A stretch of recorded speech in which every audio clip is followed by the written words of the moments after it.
પ્રશ્ન નંબર 8, હર્ટ્ઝનું અવલોકન ટૂંકમાં સમજાવો. મિત્રો, ગઈકાલે આપણે ધાતુની સપાટીમાંથી ફોટો ઇલેક્ટ્રોનનું ઉત્સર્જન માટેની જુદી જુદી 4 રીતો જોઈ હતી, જેમાં ઉષ્માજનિત ઉત્સર્જનની રીત, જેમાં ધાતુને ગરમ કરવામાં આવે છે અને એ તાપમાનમાંથી ઉર્જા મેળવી ઇલેક્ટ્રોન ધાતુની સપાટીમાંથી મુક્ત થઈ શકે છે. બીજી રીત ફિલ્ડ ઉત્સર્જનની રીત જોઈ હતી, જેમાં 10⁸ વોલ્ટ પર મીટરના ક્રમનું વિદ્યુત ક્ષેત્ર એ પૂરું પાડી અને ઇલેક્ટ્રોનને ધાતુની સપાટીમાંથી મુક્ત કરાવવામાં આવે છે. ત્રીજી જે રીત છે એ છે ફોટો ઇલેક્ટ્રિક અસરની રીત, જેમાં ધાતુની સપાટી પર ચોક્કસ આવૃત્તિવાળો એ પ્રકાશ આપાત કરવામાં આવે છે. આ પ્રકાશમાંથી ધાતુની સપાટી પર રહેલા મુક્ત ઇલેક્ટ્રોનો ઉર્જા મેળવી અને એના વર્ક ફંક્શન કરતાં વધારે જ્યારે ઉર્જા એ પ્રાપ્ત કરી લે છે ત્યારે ધાતુની સપાટીમાંથી મુક્ત થઈ જાય છે. અને છેલ્લી રીત હતી ગૌણ ઉત્સર્જનની રીત. એમાં ફોટો ઇલેક્ટ્રિક અસરની જે રીત છે એના વિશે હવે આપણે ડિટેલમાં આગળ ભણવાનું છે. તો મિત્રો, ફોટો ઇલેક્ટ્રિક અસર શબ્દ આવે એટલે આપણા માઇન્ડમાં એક વસ્તુ ક્લિયર હોવી જોઈએ કે ધાતુની સપાટી પર પ્રકાશ આપાત કરવામાં આવશે. એવો પ્રકાશ આપાત કરવામાં આવશે કે એની આવૃત્તિ એની ઉર્જા જે છે એના વર્ક ફંક્શન જેટલી અથવા એનાથી વધારે હોય, જેથી કરીને એ ધાતુની સપાટીમાંથી એ ફોટો ઇલેક્ટ્રોન છે એ ઉત્સર્જિત થઈ શકે. તો એને રિલેટેડ પ્રશ્ન નંબર 8 છે, હર્ટ્ઝનું એ અવલોકન ટૂંકમાં સમજાવો. એ હર્ટ્ઝ નામના સાયન્ટિસ્ટે એ 1887માં ફોટો ઇલેક્ટ્રિક અસરનું અવલોકન સૌપ્રથમ કર્યું હતું. તેણે શું કર્યું હતું તો કે જ્યારે ઉત્સર્જક એટલે કે કેથોડને એ આર્ક લેમ્પના યુવી પ્રકાશ વડે પ્રભાવિત કરવામાં આવે ત્યારે ડિસ્ચાર્જ દ્વારા વિદ્યુત ચુંબકીય તરંગોના ઉત્સર્જનના પ્રાયોગિક અવલોકન દરમિયાન હર્ટ્ઝે અવલોકન કર્યું કે ડિટેક્ટર લૂપની આસપાસ ઊંચા વોલ્ટેજનો સ્પાર્ક એ મોટા થતા હતા. તો હર્ટ્ઝનો જે પ્રયોગ હતો એમાં વિદ્યુત ચુંબકીય તરંગોના ઉત્સર્જન માટેનો એ પ્રયોગ હતો. તો એણે એવું જોયું કે આ જે કેથોડ છે એની પર જ્યારે યુવી પ્રકાશ આપાત કરવામાં આવે છે, કેથોડ છે એમાં કોઈ એક ધાતુ રાખવામાં આવેલી હોય કે જેમાંથી ફોટો ઇલેક્ટ્રોનનું ઉત્સર્જન કરાવવાનું હોય છે. તો આ જે છે કેથોડ કે જેમાં ચોક્કસ ધાતુ છે એની પર યુવી પ્રકાશ આપાત કરવામાં આવ્યો. તો એણે જોયું કે જે સ્પાર્ક થતા હતા એ સ્પાર્ક છે એ મોટા સ્પાર્ક જોવા મળ્યા. એટલે કે જે ફોટો ઇલેક્ટ્રોનનું જે ઉત્સર્જન છે એ મોટા પ્રમાણમાં થતું હતું. આ યુવી પ્રકાશમાંથી ઇલેક્ટ્રોન્સ ઉર્જા મેળવી અને ધાતુની સપાટીમાંથી છટકી અને ફોટો ઇલેક્ટ્રિક અસર એમાં જોવા મળતી હશે અને પરિણામે આ જે સ્પાર્ક છે એ મોટા થતા જોયા. આનું કારણ એણે દર્શાવ્યું કે ધાતુની સપાટી પર પ્રકાશ આપાત થાય છે ત્યારે તેની સપાટી પર કેટલાક ઇલેક્ટ્રોન આપાત વિકિરણમાંથી એ ઉર્જા મેળવી અને એમાંથી આ ધાતુની સપાટીમાંથી બહાર નીકળે છે અને પરિણામે પૂરતી ઉર્જા મેળવી અને સ્પાર્ક માટે જવાબદાર બને છે. એટલે કે ટૂંકમાં ફોટો ઇલેક્ટ્રિક અસર જોવા મળે છે.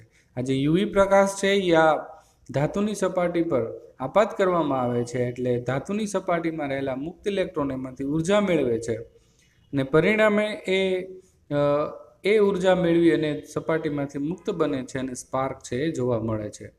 તો આમ આપાત પ્રકાશમાંથી પૂરતી ઉર્જા મેળવ્યા પછી ઇલેક્ટ્રોન એ ધાતુની સપાટીમાંથી એ આસપાસના મુક્ત અવકાશમાં છે એ મુક્ત થાય છે. તો આ રીતે છે સૌપ્રથમ ફોટો ઇલેક્ટ્રિક અસરની ઘટના જો કોઈ જોઈ હોય તો એ છે હર્ટ્ઝ.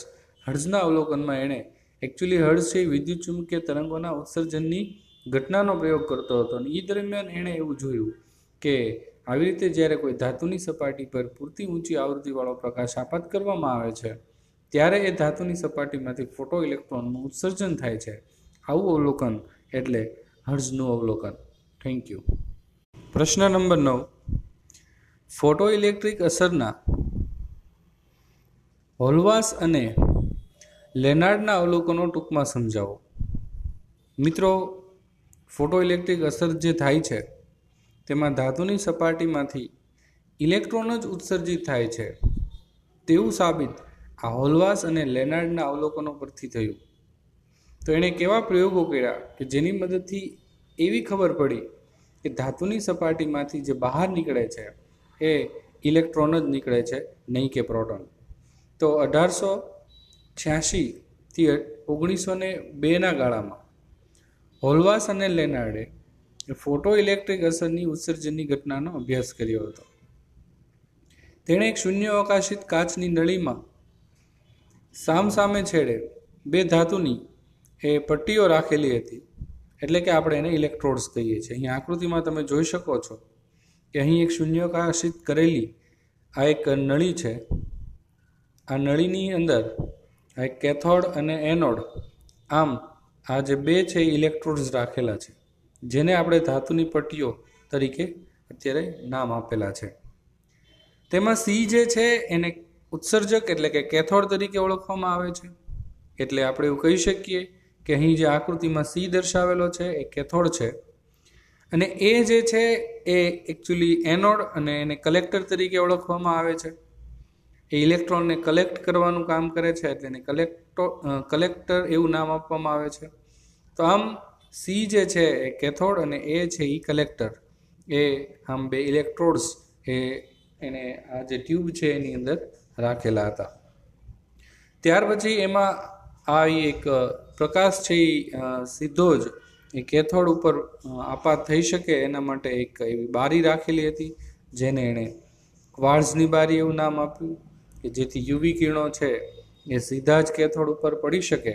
એટલે કેથોડની જે ધાતુ છે એ આ યુવી કિરણોમાંથી એ ઉર્જા મેળવે, એમાંથી ફોટો ઇલેક્ટ્રોનનું ઉત્સર્જન કરે, અને એનોડ દ્વારા એ જે ઇલેક્ટ્રોન છે એને આકર્ષી શકે અને સર્કિટમાં વિદ્યુત પ્રવાહનું એ વહન થઈ શકે.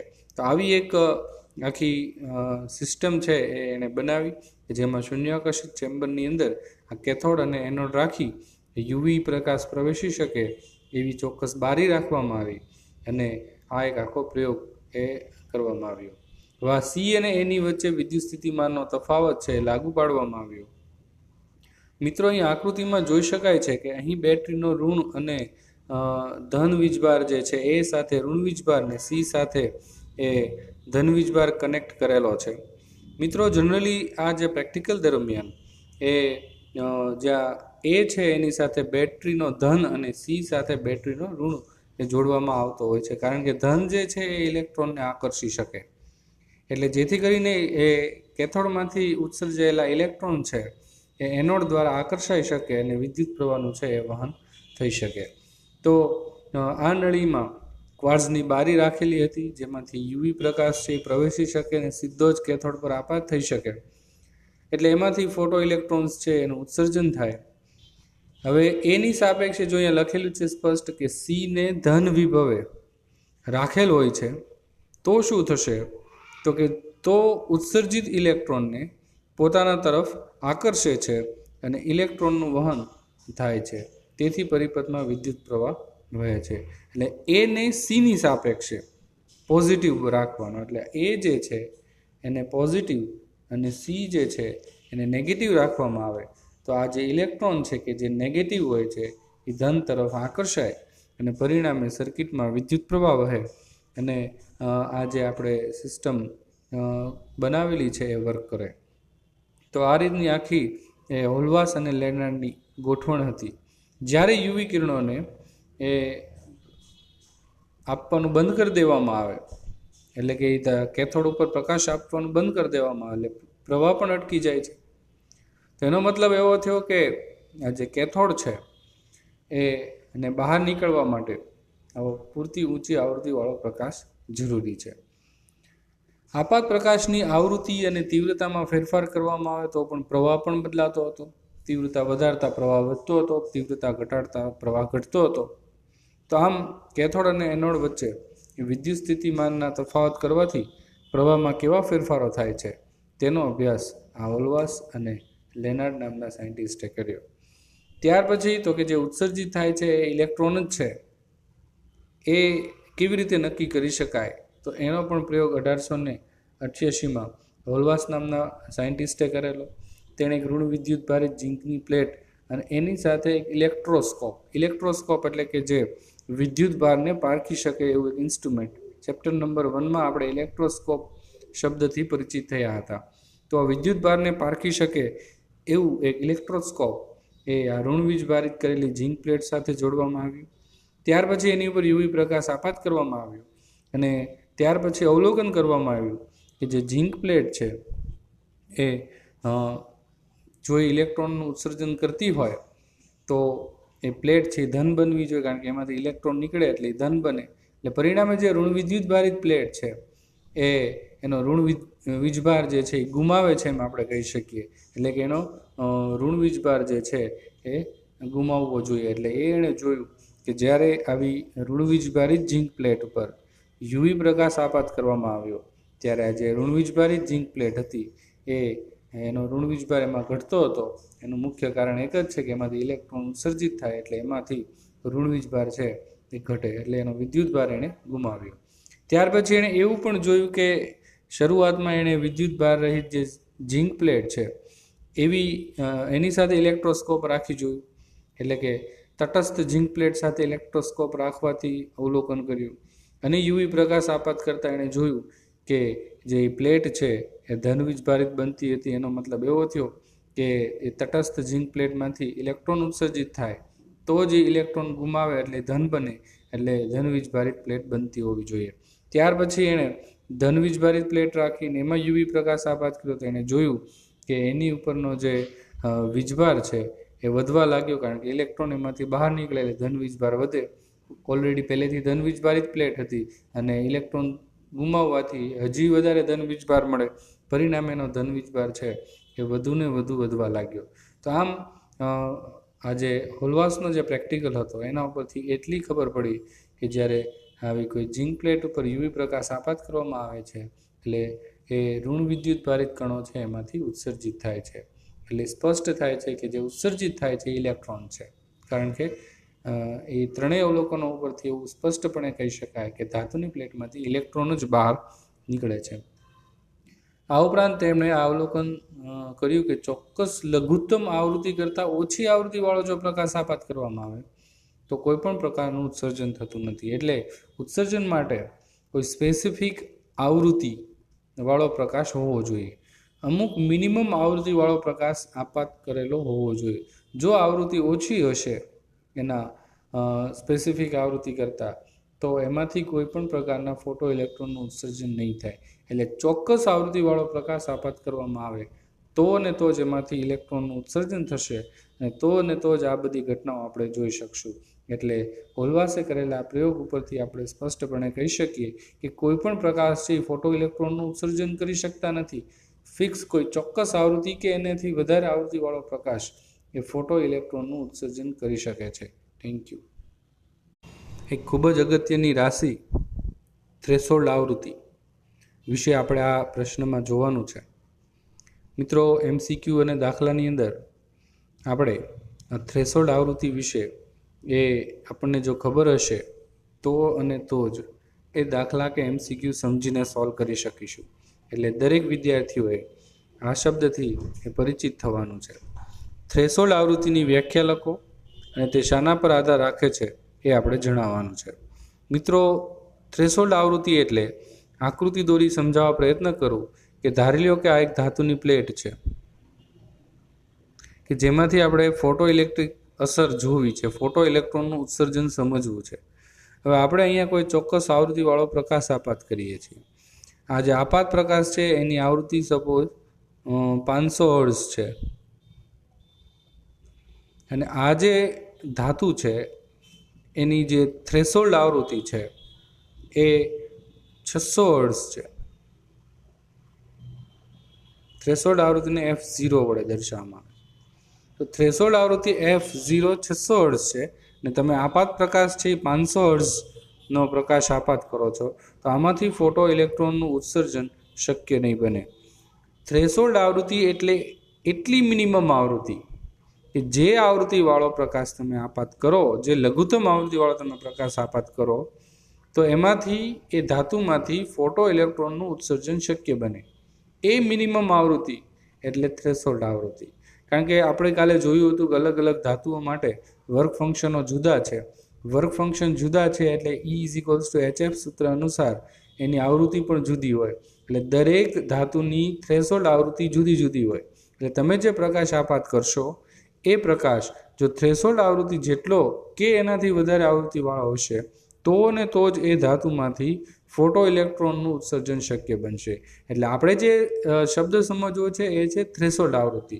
થ્રેશોલ્ડ આવૃત્તિ એટલે એટલી મિનિમમ આવૃત્તિ કે એ આવૃત્તિવાળો પ્રકાશ આપાત કરવાથી ધાતુમાંથી ફોટો ઇલેક્ટ્રોનનું ઉત્સર્જન શક્ય બને એ મિનિમમ આવૃત્તિને એ ધાતુની થ્રેશોલ્ડ આવૃત્તિ કહેવામાં આવે છે. હવે આપણે જોઈ લઈએ શબ્દશઃ. આપેલી ધાતુમાંથી ફોટો ઇલેક્ટ્રોનનું ઉત્સર્જન કરવા માટે આપાત પ્રકાશની આવૃત્તિનું મૂલ્ય અમુક લઘુત્તમ કે એના કરતાં વધારે હોવું જોઈએ. આ લઘુત્તમ આવૃત્તિ એટલે થ્રેશોલ્ડ આવૃત્તિ. થ્રેશોલ્ડ આવૃત્તિ છે એને F0 વડે પણ અથવા μ0 વડે પણ દર્શાવવામાં આવે છે. થ્રેશોલ્ડ આવૃત્તિ છે એ ધાતુની જાત પર આધાર રાખે છે. અલગ અલગ ધાતુના વર્ક ફંક્શન જુદા છે એટલે દરેક ધાતુની થ્રેશોલ્ડ આવૃત્તિ પણ જુદી જુદી હશે.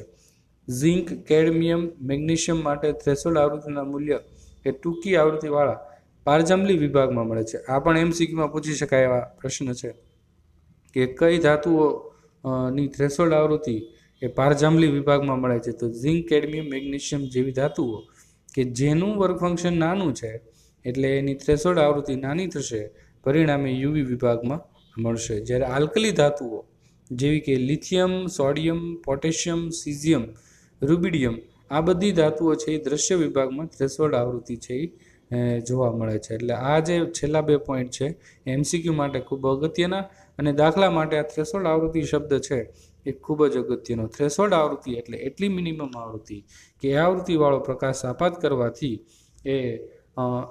એટલી મિનિમમ આવૃત્તિવાળો પ્રકાશ આપાત કરવાથી જ એ ધાતુમાંથી ફોટો ઇલેક્ટ્રોનનું ઉત્સર્જન શક્ય બનશે. એનાથી જો ઓછી આવૃત્તિવાળો પ્રકાશ આપાત કરવામાં આવશે તો ધાતુમાંથી ઇલેક્ટ્રોનનું ઉત્સર્જન નહીં થાય, એટલે કે ફોટો ઇલેક્ટ્રિક અસર નહીં જોવા મળે. તો આવી જે મિનિમમ આવૃત્તિ છે તેને થ્રેશોલ્ડ આવૃત્તિ તરીકે ઓળખવામાં આવે છે. આમ અલગ અલગ ધાતુઓ માટેની થ્રેશોલ્ડ આવૃત્તિ અલગ અલગ હોવાથી થ્રેશોલ્ડ આવૃત્તિનું મૂલ્ય એ ધાતુની જાત પર આધાર રાખે છે. Thank you. થોડા શોર્ટ ક્વેશ્ચન જોઈ લઈએ. વિદ્યુત ચુંબકીય તરંગો ઉત્પન્ન કરવાના પ્રયોગમાં હર્ઝે શું અવલોકન કર્યું? મિત્રો, હર્ઝે પોતાના પ્રયોગમાં જોયું કે જ્યારે યુવી પ્રકાશ આપાત કરવામાં આવે છે ત્યારે ડિટેક્ટર પાસે જે સ્પાર્ક થતા હતા એ મોટા વોલ્ટેજના સ્પાર્ક થતા એણે પોતાના અવલોકનમાં જોયું કે યુવી પ્રકાશ આપાત કરવાથી સ્પાર્ક છે એ મોટા થાય છે. આવું અવલોકન એ વિદ્યુત ચુંબકીય તરંગના પ્રયોગમાં હર્ઝે કરેલું હતું. ત્યાર પછીનો જે પ્રશ્ન છે એ લેનાર્ડના પ્રયોગમાં કેથોડ પર યુવી પ્રકાશ આપાત કરતો બંધ કરીએ તો વિદ્યુત પ્રવાહ પર શું અસર થાય છે? તો યુવી પ્રકાશ આપાત કરવાનો બંધ કરવાથી એ વિદ્યુત પ્રવાહ છે એ બંધ થઈ જાય છે. ત્યાર પછીનો જે પ્રશ્ન છે થ્રેશોલ્ડ આવૃત્તિની વ્યાખ્યા. થ્રેશોલ્ડ આવૃત્તિ એટલે એટલી મિનિમમ આવૃત્તિ કે એ આવૃત્તિવાળો પ્રકાશ જ્યારે કોઈ ધાતુની સપાટી પર આપાત થશે ત્યારે જ એ આવૃત્તિ અથવા એનાથી ઊંચી આવૃત્તિવાળો પ્રકાશ આપાત થશે ત્યારે જ એમાંથી ફોટો ઇલેક્ટ્રોનનું ઉત્સર્જન થશે. એટલે થ્રેશોલ્ડ આવૃત્તિ એટલે એટલી લઘુત્તમ આવૃત્તિ કે જે ફોટો ઇલેક્ટ્રિક અસર થવા માટે જવાબદાર હોય એ આવૃત્તિને થ્રેશોલ્ડ આવૃત્તિ વડે દર્શાવવામાં આવે છે. F0 વડે તેને સંકેતમાં દર્શાવવામાં આવે છે. ત્યાર પછીનો જે પ્રશ્ન છે એનો મૂલ્યનો આધાર કોના ઉપર છે? તો મિત્રો, હમણાં જ આપણે જોયું કે થ્રેશોલ્ડ આવૃત્તિનો જે મૂલ્ય છે તેનો આધાર ધાતુની જાત પર છે, કારણ કે અલગ અલગ ધાતુ માટે આ વર્ક ફંક્શન જુદા જુદા હોય છે અને વર્ક ફંક્શન જુદા હોય એટલે phi = HF0 સૂત્ર છે એ સૂત્ર પરથી આપણે કહી શકીએ કે phi અલગ તો F અલગ. સૂત્ર છે આવું મિત્રો, જેના ઘણા આપણે MCQ કરવાના છે કે phi0 = HF0. phi0 એટલે વર્ક ફંક્શન ને F0 એટલે આવૃત્તિ, થ્રેશોલ્ડ આવૃત્તિ. તો જેની વર્ક ફંક્શન નાનું હશે એની થ્રેશોલ્ડ આવૃત્તિ છે એ નાની થશે. તો આમ થ્રેશોલ્ડ આવૃત્તિના મૂલ્યનો આધાર એ ધાતુની જાત પર રાખે છે. ત્યાર પછી મિત્રો આગળ વધીએ, એના પછીના પ્રશ્નની વાત કરીએ તો મોટાભાગની જે ધાતુઓ છે એના માટે થ્રેશોલ્ડ આવૃત્તિનું મૂલ્ય કયા વિભાગમાં મળે છે? તો મોટાભાગની ધાતુઓ માટે થ્રેશોલ્ડ આવૃત્તિનું જે મૂલ્ય છે એ યુવી વિભાગ, પારજાંબલી વિભાગમાં એ જોવા મળે છે. અને જે આલ્કલી ધાતુઓ છે એ આલ્કલી ધાતુઓ માટે થ્રેશોલ્ડ આવૃત્તિનું મૂલ્ય છે એ દ્રશ્ય વિભાગમાં આપણે જોવા મળતું હોય છે. તો આમ મોટાભાગની ધાતુઓ યુવી વિભાગમાં અને આલ્કલી ધાતુઓ એ દ્રશ્ય વિભાગમાં થ્રેશોલ્ડ આવૃત્તિનું મૂલ્ય એ ધરાવે છે. તો આમ આપણે આ થ્રેશોલ્ડ આવૃત્તિ વિશે અને અત્યારે જે કંઈ પણ ભણ્યા છીએ એ પ્રશ્નોના શોર્ટ ક્વેશ્ચનમાં મોટાભાગની ડિટેલ આપણે રિફર કરી. Thank you. પ્રશ્ન નંબર 11, ફોટો ઇલેક્ટ્રિક અસરનો અભ્યાસ કરવા માટેની પ્રાયોગિક ગોઠવણીની રૂપરેખા આપો. મિત્રો, આમાં આપણે આકૃતિ એ સમજવાની છે, એટલે ફોટો ઇલેક્ટ્રિક અસરના અભ્યાસ માટેની જે પ્રાયોગિક ગોઠવણી છે એની રૂપરેખા છે એ સમજાઈ જશે. મિત્રો, અગાઉ આપણે એ હોલવાસના પ્રયોગમાં આ આકૃતિને સમજીએ છીએ. ફરીવાર ડિટેલમાં સમજી લઈએ. સૌપ્રથમ વાત કરીએ આ ટ્યુબથી. આ જે ટ્યુબ છે એ શૂન્યાવકાશિત કરેલી ટ્યુબ છે. અહીં જે જોઈ શકાય છે એ શૂન્યાવકાશિત ટ્યુબ છે કે જેની અંદર એ વાયુ નથી, કે જેથી કરીને આ જે કેથોડમાંથી ઉત્સર્જાયેલા ઇલેક્ટ્રોન હશે એ વાયુ સાથે અથડામણ અનુભવે અને ઉર્જા ગુમાવે. એવું ન બને એટલા માટે આ જે ટ્યુબ છે એ શૂન્યાવકાશિત કરેલી છે. ત્યાર પછી વાત કરીએ તો આ ટ્યુબની સાથે અહીંયા જોઈ શકાય છે કે એક વિન્ડો રાખેલી છે કે જેમાંથી એ સોર્સ એટલે કે સોર્સમાંથી આવતો કોઈ પ્રકાશ છે સીધો જ કેથોડ ઉપર છે એ પાડી શકાય. એટલે પ્રકાશ ઉદ્ગમ એસ વડે દર્શાવેલું છે, જે ક્વાર્ટઝ વિન્ડોમાંથી એ પ્રકાશ છે એ પ્રવેશી અને સીધું જ કેથોડ ઉપર પ્રવેશી અને એ જે ધાતુ છે એમાંથી ફોટો ઇલેક્ટ્રોનનું ઉત્સર્જન કરાવી શકે. જે ધાતુમાંથી ફોટો ઇલેક્ટ્રોનનું ઉત્સર્જન થતું હોય છે તેને ફોટો સંવેદી સપાટી એવું નામ આપવામાં આવે છે. એટલે આ રીતે છે એની ગોઠવણ છે. હવે તો કે આ જે ઇલેક્ટ્રોન ઉત્સર્જિત થાય છે એ ઉત્સર્જિત થયેલા ઇલેક્ટ્રોન છે આ એનોડ પાસે ભેગા થશે. તો એ ભેગા કરવા માટે અહીં જે બેટરી જોડેલી છે એ બેટરી એ અહીં તમે જોઈ શકો છો કે અહીં માઇનસ અને પ્લસ છે અને અહીંયા એક કી જોડેલી છે. આ એક કી છે કે જેની મદદથી તમે એનોડ અને કેથોડના જે આ બેટરી સાથેના કનેક્શન છે પ્લસ માઇનસ એને તમે ઈચ્છા મુજબ ચેન્જ કરી શકો છો. સપોઝ આપણે એને પોઝિટિવ રાખવો હોય, કારણ કે એને પોઝિટિવ રાખવાથી પ્રવાહ મેળવી શકાય, કારણ કે ઇલેક્ટ્રોન છે એ પોઝિટિવ તરફ આકર્ષાય. એટલે એનોડ જે છે એને પોઝિટિવ રાખવો જેથી કરીને પ્રવાહ છે એ મોટા મૂલ્યનો મેળવી શકાય. તો આ કેથોડ છે એ નેગેટિવ થશે. તો પછી આ બેટરીને એ રીતે કનેક્ટ કરવાની થશે કે જેથી એનોડ પોઝિટિવ કેથોડ નેગેટિવ થાય. એટલે પોઝિટિવ છે એ ઇલેક્ટ્રોનને એટલે કે એનોડ છે ઇલેક્ટ્રોનને પોતાના તરફ એ આકર્ષે. એટલે એનોડ પાસે ઇલેક્ટ્રોન જમા થઈ સર્કિટમાં વિદ્યુત પ્રવાહનું વહનમાં ભાગ લેશે અને માઇક્રો એમ્પિયરના ક્રમનો આપણે પ્રવાહ મેળવી શકીએ. વધુને વધુ વોલ્ટેજ વધારવાથી આકર્ષણ બળ વધશે, એટલે આ કેથોડમાંથી વધુને વધુ ઇલેક્ટ્રોનને ખેંચી શકાશે. તો આ જે પ્રવાહ જે છે એનું મૂલ્ય પણ વધારી શકાશે. તો આમ વોલ્ટેજ જે છે સી અને એ વચ્ચેના એ વોલ્ટેજના મૂલ્યમાં ફેરફાર કરીને પ્રવાહમાં પણ ફેરફાર કરી શકાય. વોલ્ટેજ વધારવાથી પ્રવાહ વધારી શકાશે. તો આ રીતે છે એ આખી ગોઠવણ કરેલી છે. અને વોલ્ટેજમાં ચેન્જીસ કરવા માટે અહીં આ એક રિઓસ્ટેટ રાખેલું છે. આ રિઓસ્ટેટ વડે આ બેટરીના વોલ્ટેજ બદલી શકાય છે અને જેથી કરીને આપણે છે એ આ પ્રવાહનું મૂલ્ય છે એ બદલી શકીએ છીએ. જેથી કરીને આ એનોડ જે છે એ સીની સાપેક્ષે વધુ ધન પોટેન્શિયલે મળશે. એટલે ઇલેક્ટ્રોન છે એ વધુ પ્રબળતાથી આકર્ષી શકાય અને વધુને વધુ પ્રવાહ છે એ મેળવી શકાય છે. તો આવી ગોઠવણી છે એ કરવામાં આવે છે. આ જે પ્રયોગ છે એની આ એક પ્રકારની ગોઠવણી છે કે જેમાં બેટરી છે એ સી અને એ વચ્ચેના વોલ્ટેજ પૂરા પાડે છે.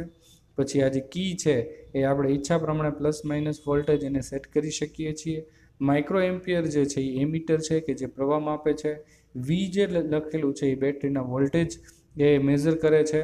પછી જે વિન્ડો છે એ વિન્ડોમાંથી આપણે એની પણ એક ખાસ બાબત છે કે અહીં તમે અલગ અલગ કલરના એ કાચ રાખીને અલગ અલગ કલરનો પ્રકાશ આની ઉપર આપાત કરી શકો, જેથી કરીને જુદી જુદી આવૃત્તિવાળો પ્રકાશ આપાત કરવાથી એ ફોટો ઇલેક્ટ્રોનનું જે ઉત્સર્જન થશે એની સંખ્યામાં વધારો ઘટાડો કરી શકાય છે. એ સિવાય હજી આ એસને થોડો વધુ નજીક રાખવાથી અહીંયા જે કેથોડ પાસે પ્રકાશની જે તીવ્રતા છે એમાં પણ વધારો કરી શકાય છે. તો આમ તીવ્રતા વધારી શકાય, આવૃત્તિ વધારવા માટે કે ઘટાડવા માટે અલગ અલગ કલરના વિન્ડો રાખી શકાય. તીવ્રતા વધારવા માટે એસ ને સીની વધુ નજીક રાખી શકાય. ત્યાર પછી આકર્ષણ બળમાં ચેન્જીસ કરવા માટે આ બેટરીના જે વોલ્ટેજ છે એમાં ચેન્જીસ કરી શકાય. તો આ બધી આખી ગોઠવણ છે એ આ પ્રયોગની છે. હવે આપણે એને શબ્દસર જોઈ લઈએ. શૂન્યાવકાશિત કરેલી કાચ અથવા તો ક્વાર્ઝની નળીની અંદર એક ધાતુની પ્લેટ કેથોડ જેને આપણે કહીએ છીએ, બીજી જે છે એ એનોડ એ છે, જે આકૃતિમાં દર્શાવ્યા મુજબ એ આ નળીની અંદર સી ને એ રાખેલા છે. હવે આ પારદર્શક ક્વાર્ઝની જે બારી છે, વિન્ડો જેને કહીએ છીએ, એ કાચની ટ્યુબ પર એ લગાવવામાં આવેલી છે, જેમાં યુવી પ્રકાશ જે છે એ પસાર થઈને સીધું જ સી પર આપાત થાય છે. પૂરતી ઓછી તરંગ લંબાઈ એટલે આવૃત્તિ મોટી હોય, કારણ કે લેમડા છે એફના વ્યસ્ત પ્રમાણમાં હોય. ટૂંકી તરંગ લંબાઈ એટલે ઊંચી આવૃત્તિ ગણી શકાય. એટલે યુવી એકરંગી પ્રકાશ એ વિન્ડોમાંથી પસાર થઈ અને આ ફોટોસંવેદી સપાટી કે જેને આપણે કેથોડ કહીએ છીએ એની ઉપર આપાત થાય છે. આથી સી છે એમાંથી ઉત્સર્જિત પ્લેટ સીમાંથી ઇલેક્ટ્રોન ઉત્સર્જિત થાય છે. સીની સાપેક્ષે એ ઊંચા પોટેન્શિયલ એ રાખેલો છે, એટલે એને પોતાના તરફ ખેંચશે અને આકર્ષણ બળના લીધે ઇલેક્ટ્રોન છે એનોડ પર એકત્રિત થશે અને વિદ્યુત પ્રવાહ મળશે. સી ને એની વચ્ચેનો વિદ્યુત સ્થિતિમાનનો તફાવત બદલવા માટે બેટરી રાખેલી છે અને એ આપણી ઈચ્છા પ્રમાણે છે એ બેટરીના વોલ્ટેજ એ ઓલા રિયોસ્ટેટની મદદથી બદલી શકીએ છીએ.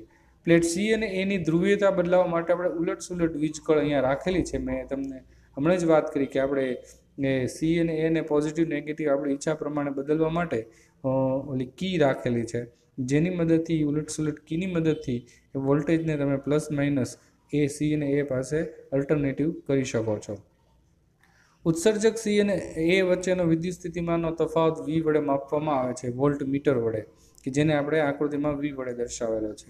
અને પ્રવાહ માપવા માટે એ મીટર કે જે આકૃતિમાં માઇક્રો એમ્પિયર વડે દર્શાવેલું છે તેના વડે માપી શકાય છે. પ્લેટ સીની સાપેક્ષે એ પરનો વિદ્યુત સ્થિતિમાનનો તફાવતમાં ફેરફાર કરીને પ્રવાહમાં પણ ફેરફાર કરી શકાય છે. એટલે આપણે વધુ કે ઓછા મૂલ્યનો પ્રવાહ જોતો હોય તો વોલ્ટેજ બદલીને એ ચેન્જીસ કરી શકીએ છીએ, કારણ કે જેટલું આકર્ષણ બળ વધારે હશે એટલે મોટા મૂલ્યનો પ્રવાહ છે એ આપણે મેળવી શકીશું. તો આમ પ્લેટ સી માટે વપરાયેલ દ્રવ્યને બદલે એ ઉત્સર્જાતા ફોટોઇલેક્ટ્રિક પ્રવાહમાં થતો ફેરફારનો અભ્યાસ કરી શકાય છે. આમ સીની સાપેક્ષે એને ઇચ્છનીય ધન કે ઋણ રાખી શકાય. એટલે આપણે જ્યારે પ્રેક્ટિકલ કરતા હોઈએ છીએ ત્યારે બધા જ પ્રકારની વર્તુણક છે એ જોવાની હોય છે. એટલા માટે આપણે ઈચ્છા પ્રમાણે સી ને એની સાપેક્ષે ધન કે ઋણ રાખી શકાય છે, વોલ્ટેજ વધારી ઘટાડી શકાય છે. એટલે આપણે દરેક પ્રકારના અવલોકનો છે એ મેળવી શકીએ છીએ, જેથી કરીને આપણે એનો ચોક્કસ વર્તુણક જાણી શકીએ છીએ.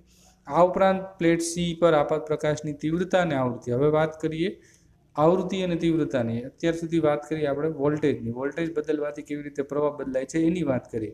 હવે તીવ્રતા અને આવૃત્તિ બદલવાથી ફોટોઇલેક્ટ્રિક પ્રવાહમાં કેવો ફેરફાર થાય છે એના માટે સીની પાસે એ યોગ્ય રંગનું ફિલ્ટર કે કોઈ રંગીન કાચ મૂકવામાં આવે છે, કે જેથી કરીને એ જે પ્રકાશ આપાત થાય છે એ પ્રકાશ છે એ ચોક્કસ કલરના પ્રકાશ માટેની આવૃત્તિ જુદી જુદી હોય છે. એટલે અલગ અલગ આવૃત્તિવાળો પ્રકાશ આપાત કરવાથી ફોટોઇલેક્ટ્રિક અસર કેવી જોવા મળે છે, પ્રવાહ કેવો મળે છે તે જોઈ શકાય છે અને આપણે એના ઓબ્ઝર્વેશન છે એ મેળવી શકીએ છીએ. જે વિન્ડો છે એમાં ચોક્કસ કલરના ફિલ્ટર મૂકીને કે એવા રંગીન કાચ મૂકીને આપણે અલગ અલગ આવૃત્તિવાળો પ્રકાશ છે કેથોડ ઉપર આપાત કરી શકીએ છીએ. આ સિવાય જે પ્રકાશ ઉદ્ગમ કે જેને આપણે આકૃતિમાં એસ વડે દર્શાવેલો છે, એ એસ અને સી વચ્ચેનું અંતર બદલીને પ્રકાશની તીવ્રતા જે છે એ બદલી શકાય છે. ને એ બદલવાથી પ્રવાહમાં કેવા ફેરફારો જોવા મળે છે તેનો પણ અભ્યાસ આપણે એ કરી શકીએ છીએ. તો આ આખી હતી આ પ્રયોગની ગોઠવણ.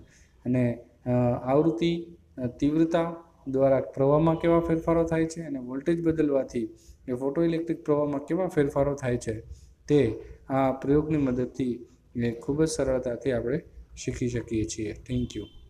પ્રશ્ન નંબર 12માં આપણે ફોટોઇલેક્ટ્રિક અસરના પ્રયોગમાં એ તીવ્રતા એ પ્રવાહ પર કેવી રીતે આધાર રાખે છે તે સમજવાનું છે. મિત્રો, એના માટે આપણે દરેક ક્વોન્ટિટી જેમ કે આવૃત્તિ, વોલ્ટેજ આ બધું અચળ રાખીશું અને માત્ર તીવ્રતામાં ફેરફાર કરીશું, જેથી કરીને આપણને ખબર પડશે કે તીવ્રતામાં ફેરફાર કરવાથી પ્રવાહમાં કેવા ફેરફારો જોવા મળે છે. એટલે આપણી જે ગોઠવણ હતી એમાં આપણે વોલ્ટેજ જે છે એને અચળ રાખીશું, ઓલી વિન્ડોની અંદર કોઈ પણ પ્રકારના ફિલ્ટર નહીં રાખીએ, એટલે કે કોઈ ફિક્સ આવૃત્તિવાળો જ પ્રકાશ આપાત કરીશું. માત્ર ને માત્ર એક જ વસ્તુ કરવાની છે કે જે ઉદ્ગમ છે એને કેથોડની નજીક અને અથવા તો દૂર લઈ જવાનો છે, જેથી કરીને તીવ્રતામાં ફેરફાર કરી શકાય. જેટલો સોર્સ જે છે ઉદ્ગમ છે એ કેથોડની નજીક આવશે એમ એની તીવ્રતામાં વધારો થશે, અને જેટલો સોર્સ દૂર જશે એટલી એની તીવ્રતામાં ઘટાડો થશે. તો જેમ જેમ સોર્સ છે નજીક આવતો જશે તેમ તેની તીવ્રતા વધતી જશે, અને એ તીવ્રતા વધવાની સાથે એ પ્રવાહ વધે છે કે ઘટે છે તે આપણે આ પ્રશ્નની અંદર સમજવાનું છે. મિત્રો, ગ્રાફ પરથી સ્પષ્ટ છે કે તીવ્રતા વિરુદ્ધ ફોટોઇલેક્ટ્રિક પ્રવાહનો જે ગ્રાફ છે એમાં જોઈ શકાય છે કે આપણને સુરેખા જોવા મળે છે. તીવ્રતાના વધારા સાથે પ્રવાહમાં વધારો જોઈ શકાય છે. એટલે કે આપણે એવું કહી શકીએ કે જેમ જેમ ઊંચી તીવ્રતાવાળો પ્રકાશ એ જ્યારે કોઈ કેથોડ ઉપર આપાત કરવામાં આવશે, ફોટોસંવેદી સપાટી પર ઊંચી તીવ્રતાવાળો પ્રકાશ જ્યારે આપાત કરવામાં આવશે ત્યારે જે ફોટો ઇલેક્ટ્રોનનું જે ઉત્સર્જન છે એ મોટા પ્રમાણમાં થશે. એટલે એનોડ વડે એ ઇલેક્ટ્રોન છે એ કલેક્ટ થઈ અને સર્કિટમાં મોટા મૂલ્યનો છે એ પ્રવાહ મળશે. એટલે તીવ્રતા વધારવાથી ફોટો ઇલેક્ટ્રિક પ્રવાહ એ સમપ્રમાણમાં વધે છે તેવું આપણે સ્પષ્ટપણે કહી શકીએ. એટલે પ્રેક્ટિકલ પરથી જોઈ શકાય છે કે થ્રેશોલ્ડ આવૃત્તિ કરતાં વધુ આવૃત્તિવાળો પ્રકાશ જ્યારે કેથોડ પર આપાત કરવામાં આવશે, ત્યારબાદ વોલ્ટેજને બદલ્યા વગર, આવૃત્તિને પણ બદલ્યા વગર તીવ્રતામાં જો વધારો કરવામાં આવશે, એટલે કે સોર્સને ઉદ્ગમની નજીક લાવવામાં આવશે, એટલે તીવ્રતામાં વધારો થશે. તીવ્રતામાં વધારો જેમ જેમ થશે તેમ તેમ વધુને વધુ ફોટો ઇલેક્ટ્રોનનું ઉત્સર્જન થશે. આ વધુને વધુ ઉત્સર્જિત થયેલા ફોટો ઇલેક્ટ્રોન એનોડ તરફ આકર્ષાશે અને મોટા મૂલ્યનો એ ફોટો ઇલેક્ટ્રિક પ્રવાહ છે એ આપશે. આમ આપણે કહી શકીએ કે પ્રકાશની તીવ્રતા વધારતા એ ફોટો ઇલેક્ટ્રિક પ્રવાહમાં વધારો થાય છે. મિત્રો, એક વસ્તુ ખાસ ધ્યાન રાખજો. સૌ પ્રથમ તો તમે જે પ્રકાશ આપાત કરો છો એ પ્રકાશની આવૃત્તિ થ્રેશોલ્ડ આવૃત્તિ કરતાં વધુ હોવી જોઈએ. જો થ્રેશોલ્ડ આવૃત્તિ કરતાં નીચી આવૃત્તિવાળો પ્રકાશ આપાત કરવામાં આવશે અને તીવ્રતામાં વધારો કરવામાં આવશે તો ફોટો ઇલેક્ટ્રોનનું ઉત્સર્જન થશે જ નહીં. એટલે સૌ પહેલું કામ તો એ છે કે એવી આવૃત્તિવાળો પ્રકાશ આપાત કરો કે જે થ્રેશોલ્ડ આવૃત્તિ જેટલી અથવા એનાથી ઊંચી આવૃત્તિવાળો પ્રકાશ હોય, અને ત્યારબાદ તીવ્રતામાં ફેરફાર કરો તો અને તો જ ફોટો ઇલેક્ટ્રોનનું ઉત્સર્જન થશે, તો જ ફોટો ઇલેક્ટ્રિક પ્રવાહમાં વધારો જોવા મળશે. એટલે પહેલી કન્ડિશન તો એ છે કે આવૃત્તિ એવી રાખવાની છે કે જે થ્રેશોલ્ડ આવૃત્તિ જેટલી અથવા એનાથી ઊંચી આવૃત્તિવાળો પ્રકાશ આપાત થાય. જો એનાથી નીચી આવૃત્તિવાળો પ્રકાશ આપાત થશે તો તીવ્રતામાં વધારો કરશો કે ઘટાડો કરશો, ફોટો ઇલેક્ટ્રોનનું ઉત્સર્જન થશે જ નહીં, તો ફોટો ઇલેક્ટ્રિક પ્રવાહ મળવાનો જ નથી. એટલે થ્રેશોલ્ડ આવૃત્તિ કરતાં ઊંચી અથવા એના જેટલી આવૃત્તિવાળો પહેલાં તો પ્રકાશ આપાત કરો અને પછી તીવ્રતામાં ફેરફાર કરો, તો તમને જેટલી તીવ્રતા વધારવામાં આવશે એટલો ફોટો ઇલેક્ટ્રિક પ્રવાહમાં વધારો એ જોવા મળશે. તો આમ એ વસ્તુ ખાસ એ ધ્યાન રાખવાની છે કે તીવ્રતા અને આવૃત્તિ એ બંને અલગ ક્વોન્ટિટી છે, બંને મિક્સ ન થાય એનું ખાસ ધ્યાન રાખવાનું છે. તીવ્રતા વધારવા માટે સોર્સને કેથોડની નજીક લાવવાનો છે, અને આવૃત્તિ વધારવા માટે એ આવૃત્તિમાં ફેરફાર કરવા માટે ફિલ્ટર્સ અથવા તો અલગ અલગ કલરના એ કાચ જે છે એ તમારે વિન્ડોમાં સેટ કરવાના છે, જેથી કરીને એ પ્રકાશની આવૃત્તિ બદલી શકાય અથવા તો ઉદ્ગમ બદલવાથી આવૃત્તિ બદલી શકાય. અને આવૃત્તિ બદલ્યા બાદ તીવ્રતા બદલવાથી તમને થ્રેશોલ્ડ આવૃત્તિ કરતાં ઊંચી આવૃત્તિવાળો પ્રકાશ આપાત કર્યા બાદ તીવ્રતા બદલવાથી જ તમને ફોટો ઇલેક્ટ્રિક પ્રવાહ છે એ મળવાનો છે. એટલે પહેલી તો રિક્વાયરમેન્ટ એ છે કે આપાત પ્રકાશની આવૃત્તિ એ થ્રેશોલ્ડ આવૃત્તિ કરતાં વધુ અથવા એના જેટલી હોવી ખૂબ જરૂરી છે. પછી જ આ બધું શક્ય બનશે. Thank you.